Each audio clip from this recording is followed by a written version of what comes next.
Hello বন্ধুরা, welcome back to another video. এক্সিম্পের নতুন ভিডিওতে আপনাকে স্বাগতম। তো আজকে রিডল অফ দ্য ডে যে অ্যান্সারটা সেটা আমি আপনাদেরকে অ্যাপ্লাই করে দেখাবো।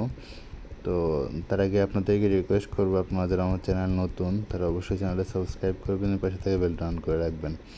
তো রিডল অফ দ্য ডে আজকে হচ্ছে অ্যান্সারটা হচ্ছে এই জন্য রিডল অফ দ্য ডেতে গেলাম, দেন এখানে কোড দেবো।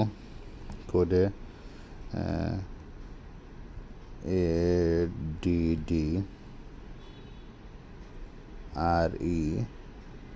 ADDRESS দেন হচ্ছে আমি চেক দেব। দেন ফাইনালি আমাদের 50,000 কয়েন অ্যাড হয়ে গেল। তো এই টাইপের ভিডিও আমি আমার এই সাইটে প্রতিনিয়ত আপলোড করে থাকি। তো এটাতে আপনাদের যদি উপকার হয় তাহলে আমিও খুশি। তো আপনারা হচ্ছে আমার চ্যানেলটা সাবস্ক্রাইব করবেন এবং পাশে থাকা বেল আইকনটা ক্লিক করে রাখবেন, যেন আমি কোনো ভিডিও আপলোড করার সাথে সাথে আপনি নোটিফিকেশানটা পেয়ে যান।